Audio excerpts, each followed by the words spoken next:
అంబటి రాంబాబుపై Adoni SV police స్టేషన్లో case నమోదు చేసిన AP state Kurava corporation chairman Manvi Devendrappa.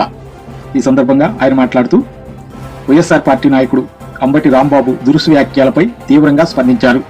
రాను రాను రాజకీయాలు పూర్తిగా అప్రతిష్ట పాలవుతున్నాయని, రాజకీయాల్లో కుటుంబ విలువలకు తిలోదకాలిస్తున్న అంబటి రాంబాబు లాంటి నీచుణ్ణి వెంటనే వైసీపీ పార్టీ నుండి సస్పెండ్ చేయాలని ఆయన డిమాండ్ చేశారు.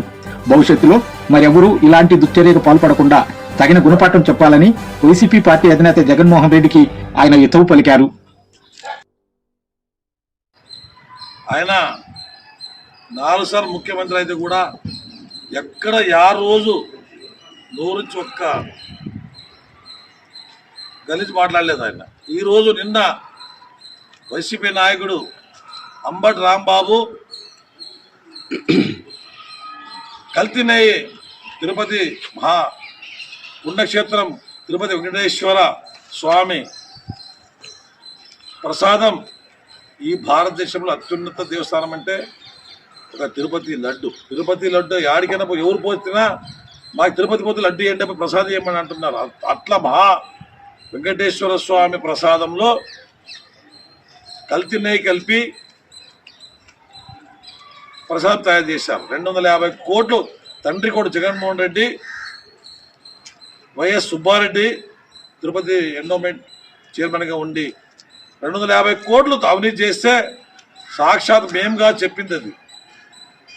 మన భారతదేశంలో అత్యున్నత న్యాయస్థానం సుప్రీంకోర్టు నీట్ రిలీజ్ చేసింది. దానిలో ఆవు నెయ్యి లేదు, ఏం లేదు, ఉత్త కెమికల్స్ నెయ్యి కలిపి వాడు కాల గడిపారు 5 ఏళ్ళని సుప్రీంకోర్టు న్యాయస్థానం పిలిస్తే ఈ రాంబాబు అనేవాడు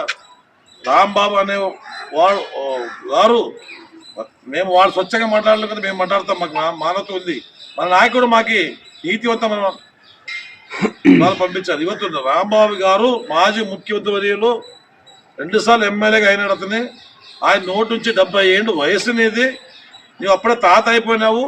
ఈ వయసులో ప్రపంచంలో చంద్రబాబు నాయుడు అంటే ఒక వెలుగుతున్నారు. ఎందుకంటే ఆయన ఒక తెలిసి అట్లా ఉంది, విజనరీ లీడర్ ఆయన మీరు అవినీతి పెట్టి ఒక కేసు వేస్తే ఇది భారతదేశం కాక వేరే దేశంలో ఉన్న వాళ్ళంతా ఎంతమంది బాధపడ్డారు ఆ రోజు. అంత నాయకుడిని మీరు గలీజుగా మాట్లాడి ఈ రాష్ట్రమే కాదు భారతదేశంలో నీకు అంత మాట్లాడే అవసరమేముంది? రాజకీయం శాశ్వతంగా అందరికీ ఉంటుంది. మీకు